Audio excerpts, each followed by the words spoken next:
Sejam bem-vindos a mais um Helpercast. Hoje é uma edição especial explorando outros ecossistemas de jogos eletrônicos. A gente está aqui com o desenvolvedor do maior aplicativo de TFT do mundo, Rafael. Por favor, se apresente. Quem é você na fila do pão?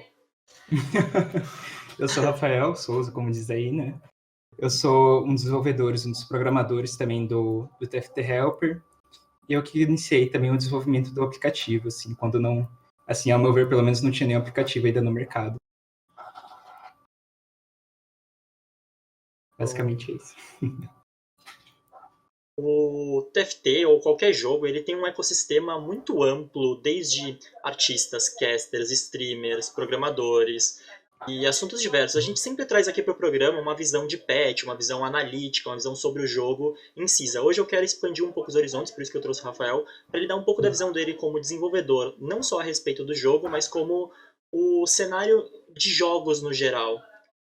Rafael, o que você acha da importância do TFT Helper na vida de milhares de pessoas que estão acessando ele todos os dias para melhorar no seu jogo, para ver receitas de itens? Como você se sente que o seu trabalho tem impactado essas pessoas? Então, até foi um dos motivos de ter iniciado o projeto TFT Helper, foi a carência de ferramentas no mercado. Eu sempre fui muito de fazer isso no meu dia a dia, como programador. Eu vejo, assim, a falta de uma ferramenta. Putz, isso daqui tá muito difícil, dá para melhorar esse processo. Normalmente, eu trabalho em fazer uma ferramenta para fazer alguma coisa mais rápida, para facilitar o trabalho de alguém. Que Uhum. nesse caso, no começo, foi eu. E, assim, eu vejo que o TFT Helper, por eu ser um jogador e também um desenvolvedor, eu estar sempre acompanhando o jogo, eu estou financiando uma ferramenta que vai fornecer alguma coisa prática para o usuário. Eu tento fornecer o maior número de ferramentas que consiga ajudar o usuário no jogo. E Uhum. também, óbvio, que ele vai receber informações para planejar o jogo dele antes de ele entrar em uma partida. Por exemplo, ele pode estar em um ônibus, ou pode estar na casa dele antes de jogar uma partida e pode planejar o que ele vai fazer. Ele pode analisar os campeões, as trades, como elas funcionam, os itens, e ele pode construir até a composição dele antes do jogo, né? Uhum. Isso eu acho que causa um grande impacto, assim, nas partidas. Ele pode usar não só como um laboratório para se incrementar, para se aprimorar, mas também para montar composições que ele acha interessante, que ele queira compartilhar com amigos. Não necessariamente algo mais competitivo, mas algo que ele tenha gostado, algo que ele viu potencial, algo que funciona para ele. Nem sempre o que é o certo, o que é o correto no meta ou no competitivo é o que a comunidade está querendo, a comunidade quer. Às vezes a comunidade gosta muito de jogar de feiticeiro, e eles vão lá, eles usam um aplicativo para mostrar essa paixão, então eles criam lá as composições dele, tem ferramentas para compartilhar. A gente tem uma ferramenta para recomendação de itens e composições que ajuda o jogador a se guiar e escolher um caminho durante a partida, se ele não é um jogador experiente, se ele quer delegar um pouco esse tipo de informação. E como desenvolvedor, você sente que o TFT Helper ele está ajudando nessa terceirização de responsabilidade, tipo, do jogador. Eu não quero decorar receitas, eu não quero decorar exatamente as traits, eu sou um jogador casual, eu quero jogar, eu quero me divertir, Sim. e eu quero pegar o básico ali. Você acha que o TFT Helper está atendendo esse tipo de pessoa? Eu acho que o TFT Helper, se o usuário souber utilizar, e a gente está trabalhando cada vez mais em ele consegue abordar não só o público iniciante, como também o público avançado do jogo já. Concordo. Porque é um lugar mais fácil de ele conseguir ver as composições que a gente está recomendando. Provavelmente vai ser composições que muitas pessoas estarão fazendo nas partidas dele. Até um Uhum. jogador que seja de nível mais elevado, ele vai ter uma visão mais geral do que a galera está fazendo. Sim. E assim, o jogador iniciante, ele vai ter de fácil acesso o que os itens fazem, ainda mais no começo do jogo, que não tinha nem como você colocar um item em cima do outro, né, que aí você Uhum. via qual que era a receita, nem isso tinha no jogo. Então, o Sim. jogador iniciante, ele conseguia saber quais receitas de item que ele podia fazer, conseguia fazer esse planejamento da composição dele antes de o jogo começar. E então, por isso que eu acho que consegue abordar os dois públicos. E Concordo. a gente está planejando cada vez mais fazer essa abordagem de dois públicos, de tanto usuário iniciante quanto avançado também. A gente já tem algumas iniciativas, né? O próprio podcast é uma delas, a gente está com um blog aí, então a gente está fazendo essa integração entre o público mais competitivo do programa. Tem dado bons frutos, acho que o podcast é um grande exemplo dele, tem sido bastante elogiado, a gente trouxe já bastantes personas do competitivo aqui para falar. Mas já indo pro TTFT, você como desenvolvedor, o que você acha pessoas que tentam usar ferramentas para pegar padrões e fazer análise durante a partida. Recentemente a gente está com uma grande iniciativa bem legal lá dos High Rollers. Eles fizeram uma ferramenta para te ajudar a dar scout no jogo. Então ele vai pegar o seu campo, vai analisar e vai falar contra quem que você vai ir na partida. Isso, acho que em torneios, obviamente, vai ser legal. A gente já faz isso já de cabeça, no papel, Sim. anotando nomes. Mas que você, como desenvolvedor, como você vê essas quebras de padrões? Assim, você acha que é interessante que a comunidade tenha acesso a esse tipo de ferramenta que quebra os códigos do jogo que deveriam ser fatores aleatórios? Então, a gente como ferramenta e até para seguir as políticas da Riot, a gente sempre toma muito cuidado em ver o que é permitido para que a gente não influencie o jogo de forma negativa também. Sim. Tem algumas coisas que se a gente fornecer algumas informações de algumas formas, a gente pode ajudar o jogador sim, mas o impacto não será positivo a longo prazo, porque vai acabar derrubando o jogo, que não é legal. A gente quer que o TFT suba cada vez mais, então a gente quer estar seguindo as normas também da Riot para não influenciar o jogo de uma forma negativa, como eu havia dito, né? Mas o que a gente tenta fazer é entender quais ferramentas podem ser úteis para o jogador o mais útil possível e ainda estar dentro das regras. A gente tem que sempre balancear isso. Eu acho que é sempre útil uma ferramenta, é uma informação mais que o jogador tem. Eu acho excelente isso daí, porque mesmo um pro player, talvez ele esqueça algumas coisas peculiares, pequenininhas do jogo, e ele tem que ficar lembrando de tudo, colocar tudo na memória, ele acaba que ele perde muito tempo armazenando, muito tempo pensando em coisas que podem estar lá de fácil acesso para ele. E é nisso que o aplicativo tenta ajudar, né? Então você já deu uma boa engrenada que você está interessado em resolver problema dos jogadores. E resolver problema é uma coisa que programadores fazem. Então eu te pergunto, por que programação, Rafael? Eu acho que programação, eu sempre tive muito amor pelo que eu disse, ter ferramentas para auxiliar em processos, né? Sim. Tornar processos mais fáceis. E a programação eu via ela como uma ferramenta mágica para isso. É uma ferramenta muito simples, que eu consigo... eu demoro muito para renomear, um exemplo bem besta, né? Mas eu demoro horas para renomear milhares de arquivos. Tem empresas que eu conheço que elas colocam funcionários para renomear os arquivos, que demora, assim, perto de 10 horas funcionando, enquanto você pode ter um programador que faça uma ferramenta lá em 1 hora em vez de 10 horas e consiga facilitar esse processo. Eu acho que foi essa paixão minha por estar sempre criando, sempre acelerando processos que fez me tornar um programador, que me guiou esse caminho. Certo. E você, como trabalhando aqui no cenário de TFT em específico, e nesse clima agitado, com várias intrigas acontecendo entre jogadores, e parcerias não se conectando e não dando certo, como que você enxerga essa não conciliação do cenário e falta de profissionalismo? Porque os jogadores, no geral, não só de TFT, são pessoas muito novas, que estão ingressando no mercado de trabalho agora, não tem muita experiência com nada. O mercado é muito novo no geral, a gente não tem históricos para acompanhar e analisar. Então é tudo muito, muito imaturo ainda. E a gente tem esses problemas, essas falhas de comunicação, essas falhas de problemas de conseguir parceria por intrigas pessoais e tal. Como que você vê essa falta de profissionalismo afetando no TFT Help no dia a dia? Então, eu acredito que por ser um jogo, muita gente está lá por se divertir. Por mais que o cara consiga chegar no nível desafiante, consiga se tornar um pro player, ainda vai continuar sendo um jogo. E algumas pessoas, assim, em qualquer área, algumas pessoas não vão levar a coisa tão a sério, não vão conseguir levar para o lado profissional, que às vezes pode afetar a pessoa negativamente, mas às vezes não é algo que ela quer. Então, eu compreendo, assim, às vezes a pessoa não quer tanto crescer no jogo, como levar isso para a vida profissional dela. Então, eu entendo que a pessoa talvez não coloque tanta maturidade nisso. Mas eu vejo que a pessoa que quer crescer no jogo, assim, eu vejo que o TFT é uma ótima oportunidade para quem quer ganhar dinheiro também. Sim. Está surgindo cada vez mais competições, a Riot já falou que vai investir nisso, a Riot está começando a apoiar mais isso. Então, a pessoa que leva a sério, ela é matura, ela claramente vai ter mais vantagens em questão disso. Vai ser bom para sempre pensando no lado da pessoa, porque, óbvio, para a gente seria bom algumas pessoas que a gente gosta muito estarem chamando para parcerias, a gente quer muito isso. Mas a pessoa não tem que pensar em mim como que é bom para mim, para a empresa. Eu vejo que é bom para a própria pessoa. Se ela ser mais matura e quiser realmente, for o objetivo dela, crescer nesse cenário, então ela vai ter muita vantagem. E realmente tem uma dificuldade a mais, se a pessoa ela não trabalhou em uma empresa antes, uma grande empresa antes, ela vai ter um pouco de dificuldade nisso, porque ela não vai entender como funciona o contrato, como funcionam os processos. Às vezes ela vai estar sem vontade de trabalhar e vai ter que trabalhar. Às vezes ela se perde um pouco nisso, mas isso é comum. Eu acho que com o tempo a pessoa consegue se adaptar mesmo também. O ambiente é diferente, né? É uma profissão que quando a gente nasceu, todos nós nascemos, isso não existia. Não existia isso aqui, não tinha como você se preparar, não tinha faculdade para isso, não tinha como você ter se planejado para esse momento. Ele simplesmente aconteceu, o mercado tá aí, é uma coisa nova. A maioria das profissões que estão surgindo aí, elas não existiam. É um mundo muito novo, é um choque de geração muito grande.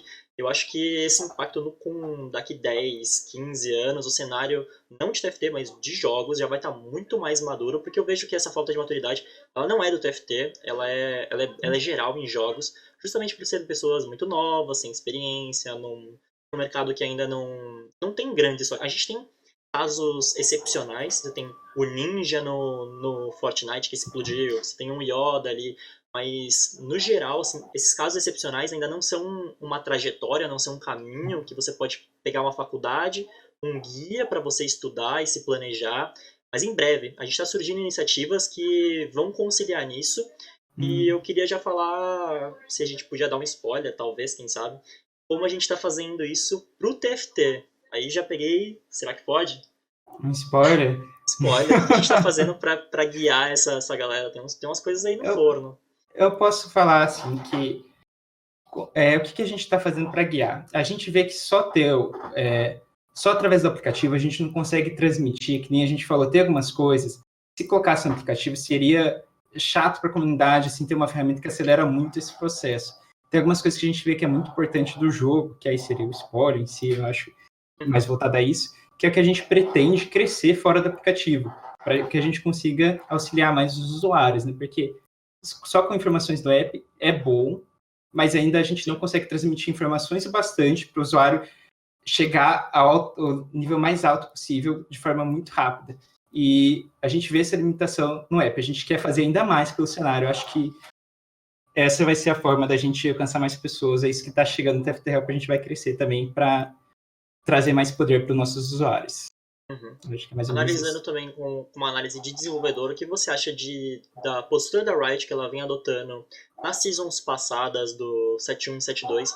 Eles testaram abordagens diferentes de como fazer um meta e de como soltar os jogadores. Eles testaram vários patches periódicos, semana a semana, muitas atualizações. Então algo mais controlado, do tipo, eu, como desenvolvedor, criei esse boneco aqui, X, sei lá, N. Eu quero que a N funcione desse jeito. E eles ficavam fazendo várias atualizações até que ficasse do jeito que os desenvolvedores idealizaram.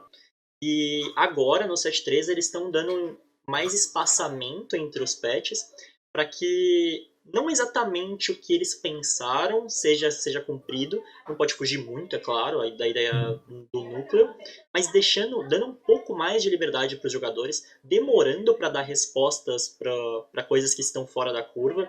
A gente teve exemplos aí de metas que estão fora da curva. Então, na sua opinião, como desenvolvedor, o que você acha de deixar os jogadores desenvolverem o seu próprio caminho, ao invés de você tentar direcionar ele para o que você imaginou ser correto? Eu acho, assim, eu como desenvolvedor tenho a visão de ser um disso. Eu acho que a Riot, às vezes a gente critica a Riot, acho que a Riot podia ter feito assim, podia ter feito assim. Sim. Pois é, mas eu vejo que a Riot está fazendo um trabalho incrível, porque ela é uma empresa que ela sabe a importância do teste, ela testa muitas coisas e ela aprende com os erros dela. Às vezes ela comete um erro grotesco, que é comum em empresas cometer erros grotescos. Só que ela percebe que ela cometeu esse erro. Ela falou, putz, eu devia ter dado um pouco mais de atenção para o usuário. Aqui eu fui um caminho que não foi o certo, porque eu fiz X coisa para fazer Y. Eles entendem isso, e eu vejo que eles estão cada vez trabalhando mais e mais e mais para ser essa empresa de excelência. Então, eu acho que tem que ter um misto, porque a empresa, ela sabe, às vezes, como jogador, a gente sente que, nossa, o meta estava caminhando tão bem aqui e aconteceu isso. Só que, às vezes, a empresa tem uma visão muito à frente da nossa, e como usuário, a gente não entende como foi importante essa decisão que a empresa tomou em X momento. Com certeza. Então, por isso que, às vezes, a gente tem aquele medo da mudança também, né, que acontece, às vezes. É porque a gente não sabe o que realmente está na mente deles. Mas tem que ter esse misto, que eles têm uma visão à frente dos usuários. mas em especial no TFT, eles são bem transparentes com o que eles pensam, tipo, atualizando diariamente, assim, a gente tá fazendo isso, por isso, isso e isso, tem o Riot Mort faz live explicando, respondendo pergunta do direcionamento, essa transparência é bem legal, segue o fio aí. Sim. Realmente, eu acho que eles têm que seguir nesse caminho, a transparência deles é boa mesmo, eles estão sempre verificando com os jogadores, eu acho que eles estão, assim, indo cada vez mais pro caminho perfeito desse misto que eu falei, eu acho que a atenção aos jogadores em si é muito importante também, porque eles que estão jogando o jogo, é eles que estão formando o público, é eles que vão saber, assim, olha, isso daqui tá chato, por mais que a Riot às vezes pense alguma coisa, isso daqui que eles vão gostar, só que às vezes não é bem isso que eles estão gostando, a Riot tem que também entender, olha, os usuários são muito importantes, é muito importante a opinião dos usuários, e eu acho que eles fazem um bom misto, assim, às vezes a gente tem umas dúvidas, assim, será que a Riot está entendendo mesmo que os usuários querem, mas eu acho que eles estão no caminho certo cada vez mais. Eu também acho que elas estão acertando muito, especialmente esse 7-3 aqui foi um grande acerto, porque eu gosto de fazer o comparativo entre xadrez e poker. É um jogo, o xadrez é um jogo extremamente analítico, onde não tem pra você fugir. Jogadores muito bons sempre vão ganhar de jogadores muito ruins, é uma regra, sempre vão, não tem fator de sorte pra acontecer ali. Se o jogador for bom, ele vai fazer a análise do jogo, ele vai ganhar. E o poker, ele conta com fatores aleatórios que permitem reviravoltas e tal. E o TFT, ele é um misto dos dois, e a gente teve... Ele puxa entre um xadrez e um poker, de um lado pro outro. E eu, pra trocar o nome dos jogos, eu acho que eu vou puxar pra diversão, que seria o RNG, ou coisas malucas e aleatórias que dão uma sensação de conforto, uma sensação de reviravolta, uma sensação de emoção pro jogador. E racionalidade, estratégia e competitivo. E a Riot, durante muito tempo, o 7-2 inteiro, eles tentaram jogar balanceando em cima do competitivo. Eu acho que isso foi um erro grotesco, porque o jogo perde completamente a diversão dele. Eu acho que a empresa tem que tomar muito cuidado. Eu acho que esse equilíbrio é muito importante mesmo. O RNG ele é muito importante porque é ele que vai fazer você fazer aquelas jogadas incríveis, que vai sair o vídeo no YouTube, vai divulgar o jogo para um monte de gente, e vai fazer as pessoas gostarem de assistir o jogo, porque, caramba, ele conseguiu fazer um Aurelion 3 e fez isso, fez um Echo 3. As pessoas ficam, assim, pasmas quando vê essas situações, né? E se não tivesse um RNG, fosse um jogo só de estratégia, perderia essa coisa legalzinha. Sim, eu gosto muito do... Eu sei que todo mundo, isso é natural do ser humano, torce pro underdog. Pro cara que não é o melhor capacitado, que todo mundo sabe. Ah, o Faker é o melhor. Não, você sempre torce pro Faker perder pra aquele cara que tá ali que é o underdog. Sempre que é isso. E o RNG, ele permite muito disso, do underdog dar uma sorte e destruir um jogador que é tecnicamente mais capacitado que ele. Isso é muito legal, isso dá uma dinâmica muito animal pro jogo. No Hearthstone a gente vê isso, e diversos campeões do Hearthstone, eles não foram os melhores naquele campeonato, eles tiveram um RNG que favoreceu ele demais, assim, tipo, foi uma sorte muito única, muito particular, mas que dá aquele sentimento do público de tipo, caramba, o underdog ganhou, e aí vira aquelas montagens pro YouTube, e isso alimenta um sentimento pro jogador muito grande. Por isso que eu acho que o RNG é muito importante, e tentar tirar ele totalmente do jogo é muito errado, a não ser quando ele é muito danoso. Eu acho que coisas 100% aleatórias que você não consegue jogar em cima é danoso. Realmente. Se for... É por isso que tem que ter esse equilíbrio mesmo, porque se for totalmente aleatório, vai acontecer que, assim, o jogador que joga bem, ele não é valorizado. Sim. Aí, se for totalmente estratégico, não tem... o underdog, ele nunca vai bater o Faker. Vai ser muito difícil ele bater o Faker. No TFT, né, no caso.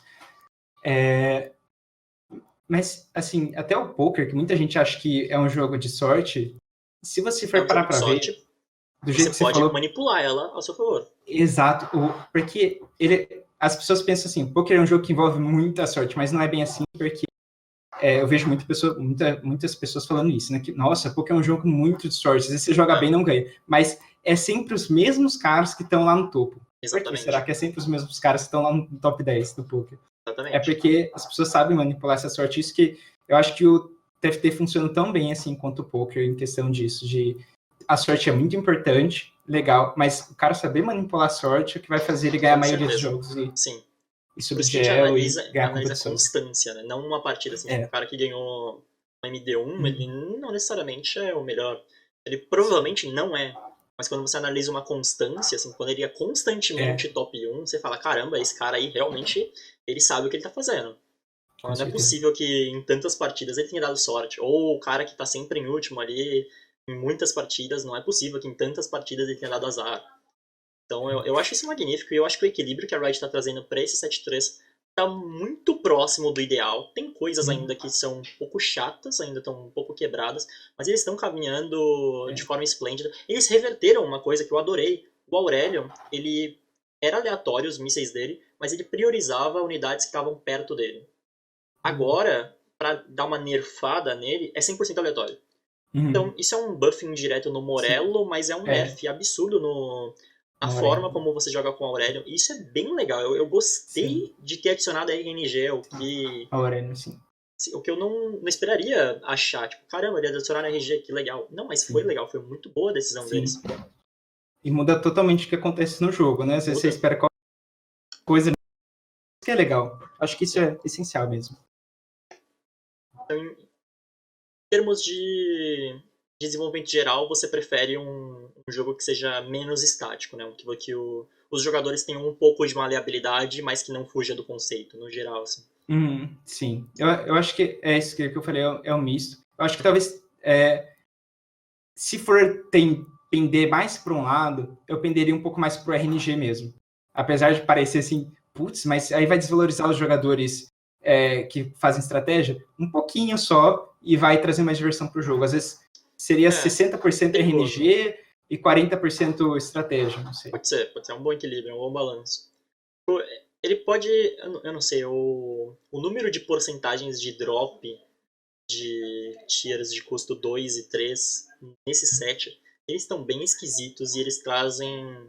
Eles forçam metas que não estão variando tanto. Bem, a gente só teve 2 pets, mas eles não estão variando tanto porque tá muito alta a chance de você bater isso. Tipo, muito fácil de você bater um Shaco 3 estrelas se você estiver indo sozinho. É muito fácil de você bater qualquer unidade, porque é 40% de chance de achar ela. Isso é muito alto. Eu acho que isso é um erro gigante que a Riot está cometendo, a não ser que as unidades de custo mais alto, como era o caso do GP no patch passado, tenham um valor muito acima deles. E se o valor agregado dessas unidades não for muito acima dessas unidades 3 estrelas que tem 40% de chance de ser obtidas, é um grande problema que eu vejo que a Riot vai enfrentar aí pra frente na variância de metas. Então, até isso eu acho interessante, porque eu vejo que vai terão jogadores que eles sabem jogar mais no late game. E vai ter jogadores que eles sabem jogar no early game, eles sabem aproveitar de... Eu acho que essas mudanças, às vezes é chato quando a gente joga no lado oposto, né, do que a Riot está mexendo. Sim. Mas essas mudanças abrem oportunidade também para aquele cara que só joga com uma comp X, gosta muito dessa comp, conseguir subir, porque fez uma mudançazinha que prejudicou os caras que jogavam com uma comp mais late game, por exemplo. Em Eu acho que é termos de interessante. composição, esse set aqui tá bem servido. Tipo, a gente tem, nesses 2 pets que teve, a gente tem, claro, aquelas comps que são dominantes, mas a gente tem muita comp off-meta disputando o top 1. Tipo, no set passado, no set 2, a gente tinha as composições que eram secundárias, que eram tier A, elas disputavam top 3, ali, top 4, elas disputavam constância com, sei lá, vamos pegar Berserker, ela disputava constância, então ao longo das partidas você vai ficar em vários top 3, o que vai fazer você climbar com mais facilidade do que se você pegar e arriscar mais para comps tipo Zed, que vão te garantir um top 1. Nesse set a gente tem uma mescla de composições off-meta que estão batendo de frente com as composições do meta e só você ver no TFT Helper o número de composições que tem recomendadas lá, todas elas são muito boas e todas elas têm condições de vitória para top 1, todas elas. Algumas são um pouco exageradas, tipo, você vê as Star Guardian, você precisa de 3 unidades, 3 estrelas para ela conseguir disputar ali com o Shaco. E ela nem assim, ela é um counter, mas ela funciona. Isso é muito mágico, tipo, como a Riot conseguir encontrar isso, como ela conseguir encontrar esse balanceamento, é muito difícil, né? Porque o balanceamento perfeito não existe. Tipo, acho que você como desenvolvedor sabe, não existe. É muito difícil balancear para um lado. Eu gosto também dessas épocas em que o jogo tem várias composições, assim, o cara pode fazer várias composições, inclusive off-meta, e se destacar. Eu acho fantástico isso aí, porque eu acho que a Riot tá com medo, assim, de surgir um novo Blender, alguma coisa do tipo, e eu acho que eles estão realmente se direcionando para esse lado de pera, vamos tomar cuidado para uma composição não ficar muito forte. Eu acho que eles estão tomando esse cuidado. Adaptabilidade, né? Esse é o nome. Eles já vieram falando no projeto deles, a ideia deles Sim, com os vídeos o deles, né? 7.3 é que eles valorizassem essas minor traits, essas traits menores, Uhum. para que elas dessem muito valor para que você conseguisse encaixar elas em vários tipos de composições e transições diferentes e validasse não, perdão, e recompensasse os jogadores que fossem mais adaptáveis no jogo. E é disso que o jogo deveria se tratar. Sim. Adaptação. Deveria se Sim. tratar apenas da lei de Darwin ali. Sobrevivência do mais apto. Apenas. Sim. Isso eu acho muito legal também. Eu acho que eles estão fazendo isso, com certeza. Então a gente foi rápido, a gente cerrou todos os meus tópicos e foi o programa que eu tinha mais tópico. Eu acho que a gente pode abrir para o chat para perguntas. Se alguém tiver uma pergunta, pode mandar aí. Pode mandar.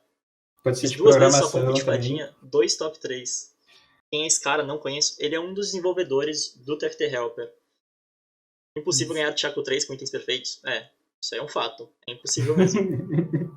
Chaco tá parecendo com o de Nock e jeito de jogar. Não, jeito não, jeito é diferente. O Nock era bateu tudo level 7, top 1. O Chaco, se você disputar Chaco com 2 ou 3 pessoas, você não ganha o jogo. Você não ganha. Qualquer pessoa que der medium roll, não tem esse termo agora, que é, tipo, não é um high roll, não é um low roll, vai te destruir se você não tiver um Chaco 3 ali com itens perfeitos. Então, você depende de 3 words, não discorda disso daí. Mas alguma pergunta direcionada pro Rafael de desenvolvimento, ou como seguir na carreira de jogos? De programação, De também programação. como empreendedor, talvez. Você tá parado hoje. Bom, acho que é isso. Você quer... O espaço é seu, Rafael. Você quer divulgar algum projeto, alguma coisa que você está fazendo? Eu peço que sigam o nosso Instagram e fiquem bem ligados, que tá vindo bastante projeto legal no TFT Helper. A gente quer compartilhar muito conhecimento com a comunidade, a gente quer crescer essa comunidade, que eu gosto muito desse jogo. E dessa comunidade também, eu quero crescer ela. Quero fazer minha parte. É isso, a gente está trabalhando aí para isso. Muito obrigado a todo mundo que acompanhou. E vejo vocês amanhã na live de manhã, live normal. Hoje a gente não teve live porque é aniversário da minha mãe. A gente deu uma badernada aqui, nem tanto na verdade, eu fiquei mais no quarto, mas aniversário da Vaiana. Dá um suporte. Então, muito obrigado e até a próxima.